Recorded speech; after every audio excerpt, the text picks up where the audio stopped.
मन में मत जियो, तन में जियो। तन आवश्यकता में जीता है, मन आकांक्षा में जीता है। मन शर्त पे शर्त लगाएगा, शर्त पे शर्त लगाएगा, ऐसा हो तो और अच्छा, ऐसा हो तो और अच्छा, वैसा हो तो और अच्छा। मेरे भाई, अपनी इच्छाओं पर विराम लगाना सीखो। बाजार में तो रोज नए प्रोडक्ट आएंगे, बाजार तो नए नए सामानों से भरा पड़ा है। कितना लेके आओगे अपने घर में? अपने घर को घर रखोगे या बाजार बना दोगे? Full stop. एक बात याद रखना, सन्यासी और संसारी, गृहस्थ और साधु में इतना अंतर है कि गृहस्थ कहता है और अभी क्या है भाई, तो और जो और कहते हैं वो संसारी है। वो जो बस कहने की कला सीख जाता है वो सन्यासी हुआ करता है। ध्यान रखना, पारसना बस कहने की कला, बस सब कुछ बहुत हम नहीं चाहिए। मंदिर जाओ तो रोते रहते, भगवान ये नहीं किया, वो नहीं किया, पड़ोसी के कार खड़ी कर दी, मेरे यहाँ मोटरसाइकिल भी नहीं आई, जब मंदिर गए तब शिकायत, बच्चा पढ़ता नहीं है, बेटा सही नहीं है, व्यापार चलता नहीं, बीवी सही नहीं। धत्र ऐसा लगता है आजकल तुम्हारे मंदिरों में पुजारी कम भिखारी ज्यादा दिखते हैं। जो आता है नागमणि वाले बाबा से मांगती रहता है, ये दे दो, वो दे दो, ये दे दो। अरे भिखारी कटोरा लेकर घूम रहे हो ज्यादा। कभी जाकर नागमणि वाले बाबा को बोलना कि तूने खूब दिया भगवान, मेरे दामन से ज्यादा दिया, जितनी मेरी औकात नहीं थी उससे ज्यादा तूने मुझे दे दिया। हे परमात्मा, मैं तेरे दर पे मांगने नहीं आया, मैं तेरे दर पे तुझे धन्यवाद देने के लिए आया हूं। कभी बस कहने की कला को सीखो। मांगते ही रहते हो, हाथ हो गई मांगने की, भाई कितना मांगोगे? इनको बिठा दो तो बड़ी कृपा होगी। एक कल सारी बैठ जाओ ना, थोड़ा सारा काम अभी होगा क्या? समझ नहीं पड़ता है, ना सुनना ना सुनने देना, भैंस की तरह श्रोता। मन कितना मांगोगे? मांगते ही रहोगे। इच्छाओं का कभी अंत नहीं है। इसलिए आज मैं आपसे कहूंगा कि पड़ोसी का 5 मंजिल का मकान देखकर दुखी मत रहो, जो तुम्हें मिला है उसमें सुखी रहो। ये आज के तप कल्याणक का संदेश। एक गुलाब का पौधा आंगन में लगा है, उसके बाजू में एक नारियल का पेड़ लगा है। एक संत से एक श्रावक ने पूछा कि बताओ संत जी, तुम्हारे जीवन में खुशियों का कारण क्या है? संत हमेशा खुश रहते, मेरे कमरे में आना, मैं चाहे बीमार हूं चाहे कुछ भी हूं, चेहरा संत का खिला रहता है। तुम रोज साबुन से नहाते हो, शकल देखना आईने में, कल फिर काले हो जाते हो। हम 32 साल से नहीं नहाए, आज भी चमकते हैं।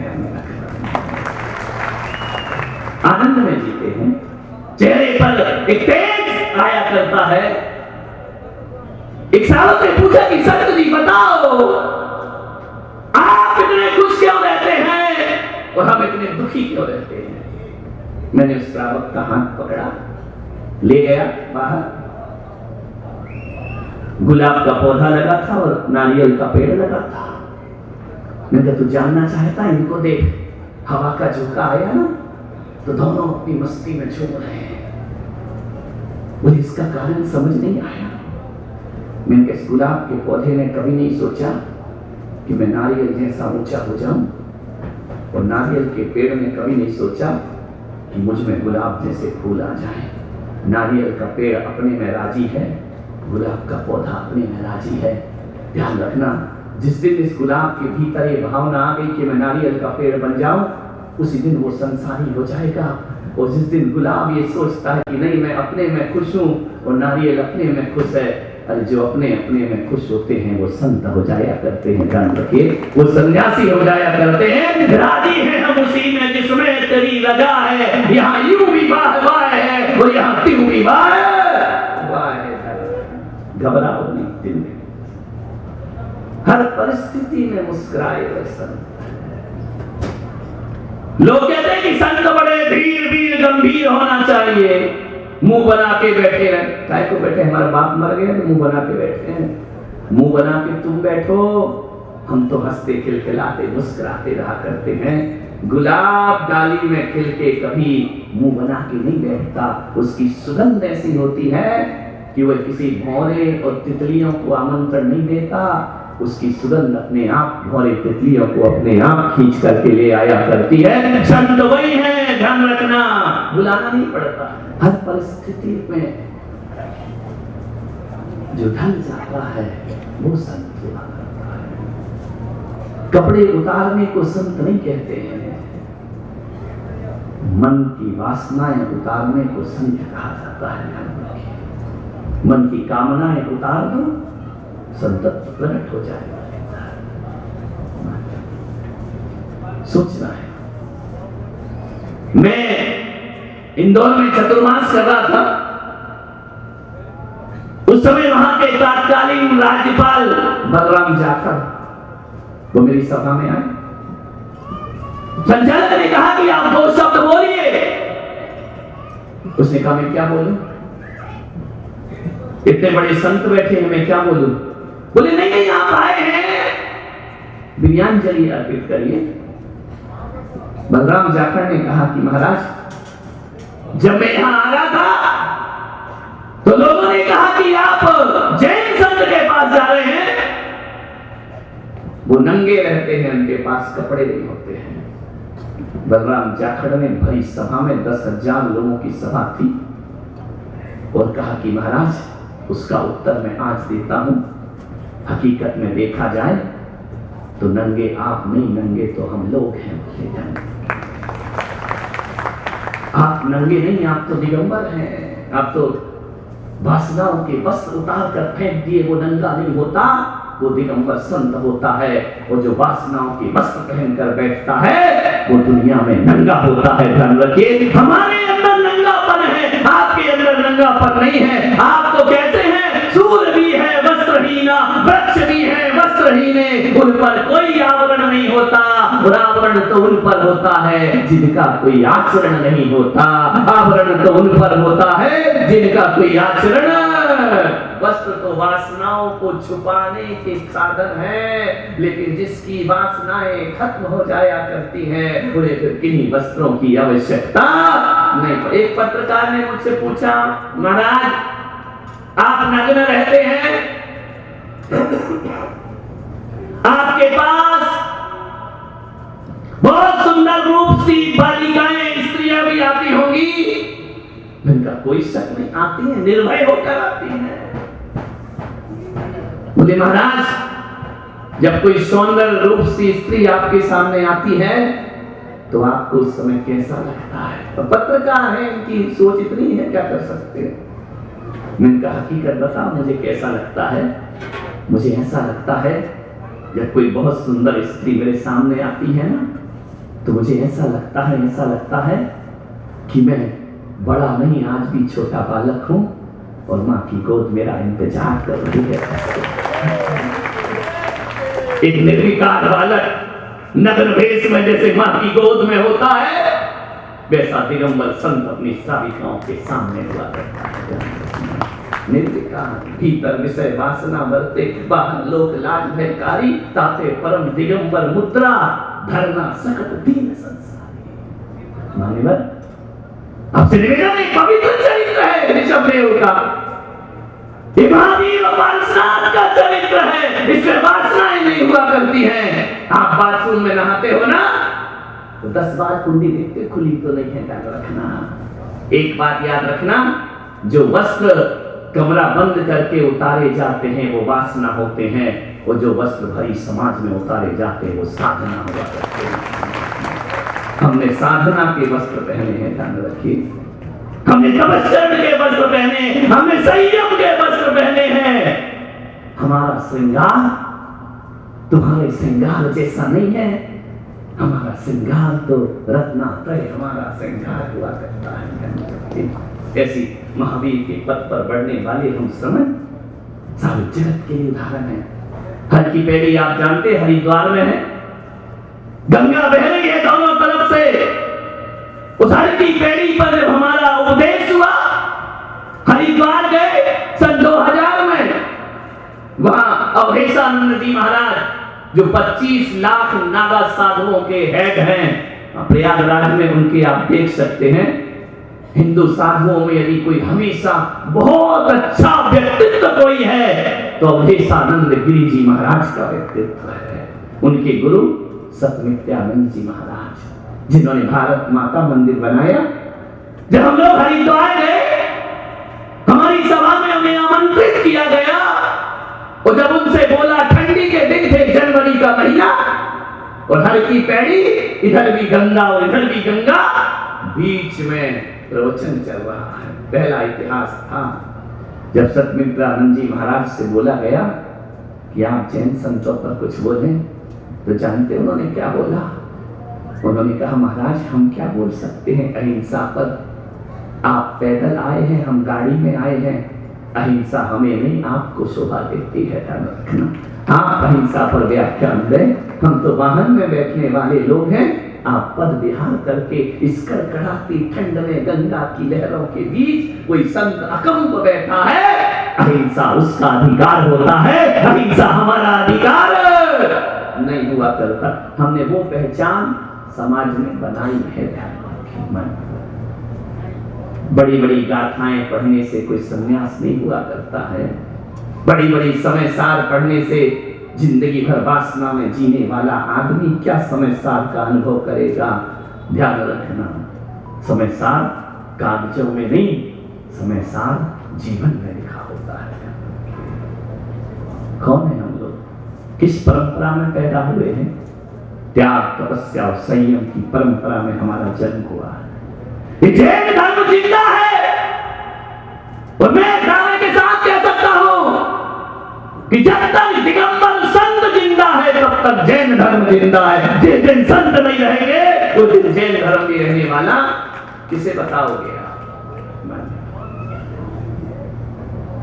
पत्रकार ने कहा, महाराज फिर भी थोड़ा सा लंगोटी तो लगा लो, समाज के बीच रहते हो। मैंने कहा तुझे बड़ी चिंता है भाई। बोली नहीं, आप नग्न रहते हैं, थोड़ा सा ये अच्छा नहीं लगता है। मैंने कहा लंगोटी में मुझे 2 मीटर का कपड़ा लेना पड़ेगा। मैंने कहा पागल, 2 मीटर का कपड़ा मुझे पहनाने से अच्छा 2 अंगुल की पट्टी अपनी आंख में लगा ले।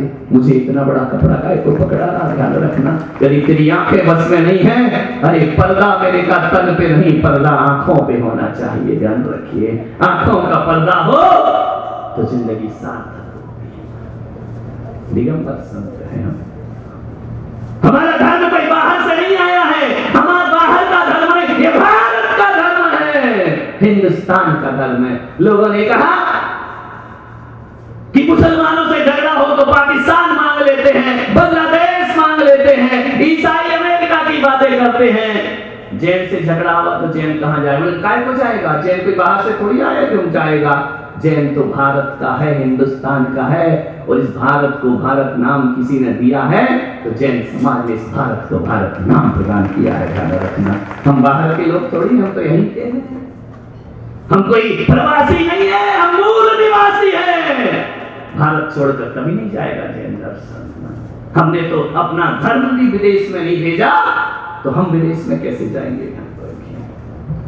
मान्यवर, ऐसा संन्यास तीर्थंकर पारस चल पड़े उस राह पर जहां कर्म की रतियां स्वयं जाया करती है। जाति स्मरण हो गया भगवान को, कल वैराग्य हो गया, आज तपस्या कर रहे, उपवास धारण किए हुए हैं, अन्न जल का त्याग करके बैठे हैं। आपसे आग्रह है बड़ी विनम्रता से, तुम संत नहीं बन सकते, कोई बात नहीं। निवेदन ये पुलक सागर आज कर रहा है भगवान महापार्श्वनाथ के तप कल्याणक ज्ञान कल्याणक में कि संत नहीं बन सको, कोई बात नहीं, मगर अपने संत पे गर्व करना सीखो। ये भी संकल्प से बड़ी साधना की बात है। अपने संतों पे गर्व करो, अपने संतों पे गौरव करो। वो दिखाओ दुनिया को। आज भी लोग कहते हैं, हाँ जैन समाज तो छोड़ो, हिंदू समाज, मुसलमान समाज आज भी कहती है कि सच्चा संन्यास देखना है तो दिगंबर संतों के पास सच्चा संन्यास है। क्या लेते हैं हम समाज से? बोलो क्या लेकर जाएंगे? राजेंद्र जी, हमारा तुम्हारा कोई एग्रीमेंट हुआ है क्या? लोगों ने बना ली कि पुलक सागर आएंगे तो जिन शरणों के लिए मांग कर ले जाएंगे। मांगना मेरे खानदान ने नहीं सिखाया, हमने दोनों हाथ से लुटाना सिखाया। ध्यान रखना, उतना बड़ा तीर्थ बना है, हमने किसी समाज से कभी भीख नहीं मांगी। ऋषभ देव के लोग भी यहाँ बैठे हैं, चौमासा हुआ है, 1 भी रुपया मैंने इनसे कहा कि मेरे चौमासे का परसेंटेज वहां भेजो। पुलक सागर इतनी गिरी हुई हरकत नहीं करता है। ध्यान रखना, मेरे पारसनाथ के भरोसे मैं जीता हूं, तो देने वाला पारसनाथ, लेने वाला पारसनाथ। उतना बड़ा तीर्थ बन गया, हमने हाथ नहीं फैलाया कभी किसी के आगे। मान्यवर, हम किसी से कुछ नहीं लेते। हम जहां भी जाते हैं सिंह वृत्ति से जाते हैं और स्वाभिमान से रहा करते हैं। ध्यान रखिए मान्यवर, आपसे निवेदन है, संत कुछ नहीं लेता है, देता ही देता है। लेने के नाम पर मैं 2 अंजलि पानी तुमसे लेता हूं, भोजन लेता हूं, लेकिन दिगंबर संत वो संत है कि अंजलि भर लेता है और दरिया भर लौटा दिया करता है। दुनिया में और भी हैं प्रवचनकार और संत, वो पहले नाश्ता करते हैं, भोजन करते हैं, फिर कथा सुनाते हैं। एक दिगंबर संत ऐसा है, पहले समाज का पेट भरता है, फिर अपने पेट की चिंता करता है। पहले समाज को भोजन कराए, पहले समाज को ज्ञानामृत का भोजन दिया करता है। अंजलि भर लेना और दरिया भर लौटा देना दिगंबर संत की चर्या होती है। वो धरती बिछाना और आकाश ओढ़ना दिगंबर संत की चर्या होती है। और नंगे बदन और नंगे पैर पूरे हिंदुस्तान की यात्रा करना, ये दिगंबर संत की चर्या हुआ करती है। गौरव करो, गर्व करो अपने संतों पर, संस्कृति पर। कुछ तथाकथित लोग, कुछ जैन समाज के लोग संतों पर छींटाकशी करते हैं। वो लोग करते हैं जिन्हें संत की परिभाषा भी नहीं मालूम होती है। नहीं मेरे, हाँ कुछ गड़बड़ है, ब्लैक लिस्टर है, उनको सजा भगवान दिया करता है, आपको हमको देने की कोई जरूरत नहीं हुआ।